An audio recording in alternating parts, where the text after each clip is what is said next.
But they finally had me banned from that station and then 2 other stations. I've had guns drawn on me, my telephone's been tapped. I've been called every name in the book and then some. I've been called nigger so much. You ever heard the word nigger? White people are afraid of that word, huh? You say nigger, white people go, ooh. And black people go, nigger, nigger, nigger, you know, just nigger. Black people don't care about that word. It's just a way of manipulating white folks. That's all that it means to them. They do not care about that word at all. It's just to control white Americans. But I've been called nigger so much that I was telling my staff one day, I said, you know, I think I'll just change my middle name.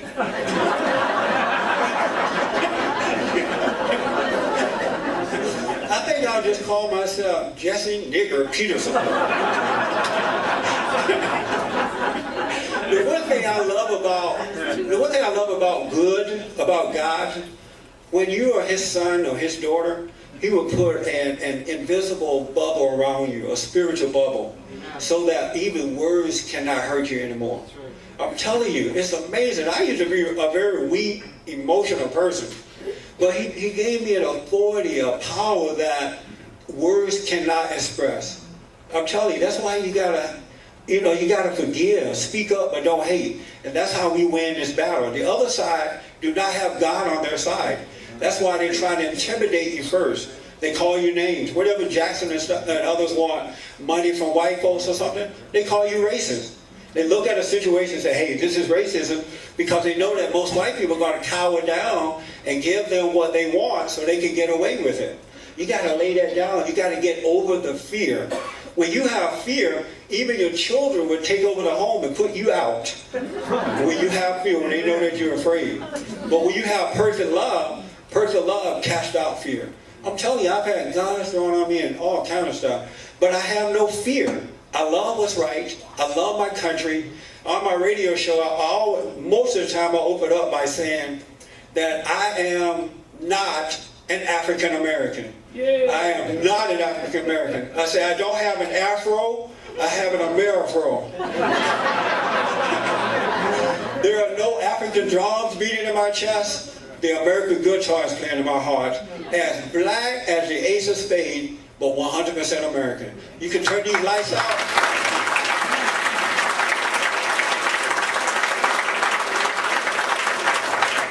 I'm winding down here. You can turn these lights out and all you see is white teeth and white eyes. But 100% American. I thank God that he saw fit to get us here. We could be stuck in Africa. And there's no way I'm going to spend a lifetime complaining and whining and begging while everybody else and their mama trying to come here and take advantage of this great country. This is the greatest country in the world.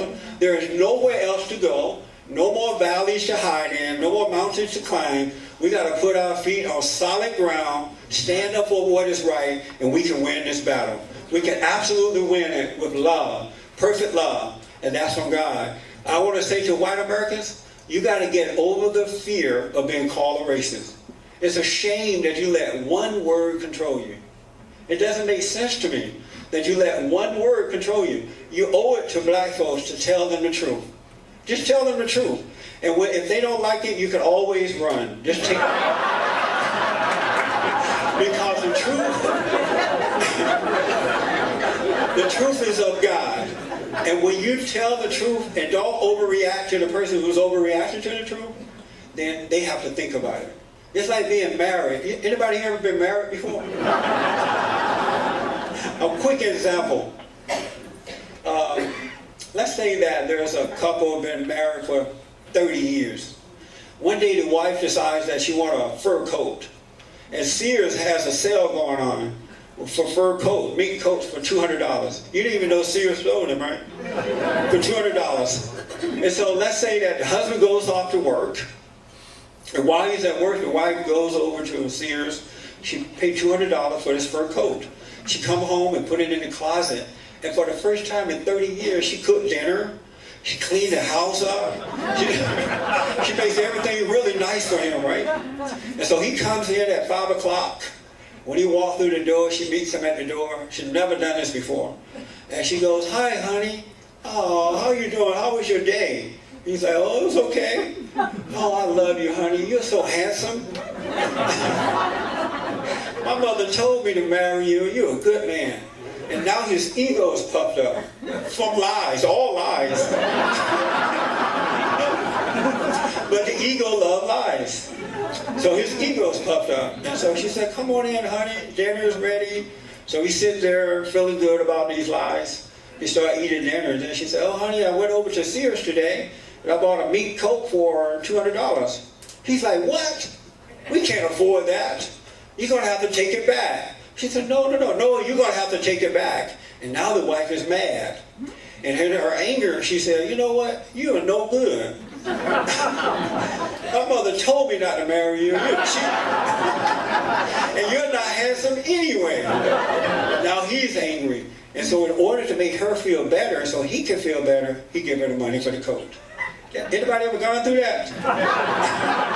If you haven't, keep on living, you will. But if this man had loved God more than anything else, he would be able to do what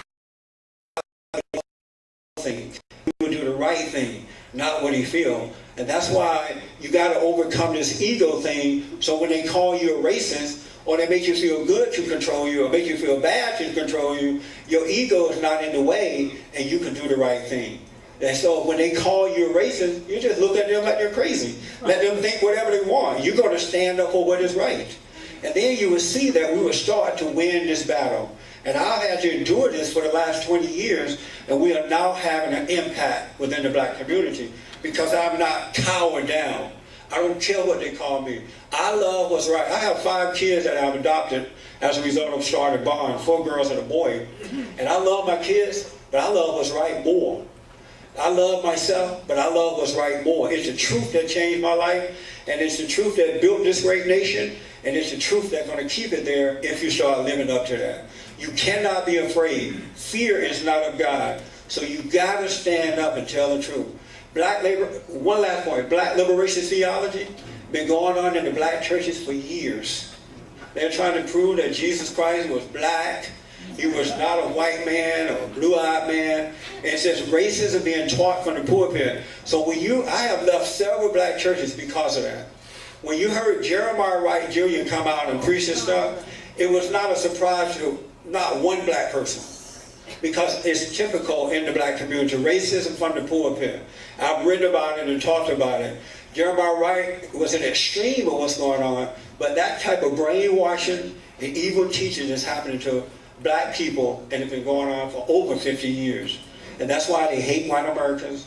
That's why they're dependent on the government. That's why they're not getting married. And it's not going to change until we can tell the truth about it. Barack Obama is a black liberation, redistribution of wealth kind of guy. He hates white folks, he hates capitalism, and his mission is to take from those who are working hard and give it to those who are unwilling to work. And I'm sad to report to you that most, not all, but most black people are waiting for a handout. That's why even today, knowing that this guy supports abortion, knowing that he supports everything that's wrong, 96% of black Americans support him today. Nothing has changed because they don't care about what is right. This is what the government will do to you. This is what hatred will do to you. You got to stand up for what is right before it's too late. And I think we have a chance because the one thing that Barack Obama has done, he's shocked everybody back into reality. He's awakened us from the, we were talking earlier at dinner, if John McCain got in there, we would not have been awakened. We are awake now, so let's use that.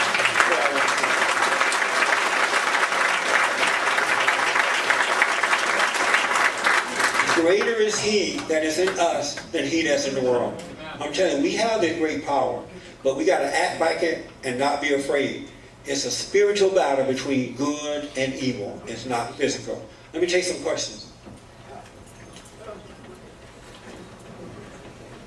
Sam? Ask me anything you want. What's the name of that restaurant?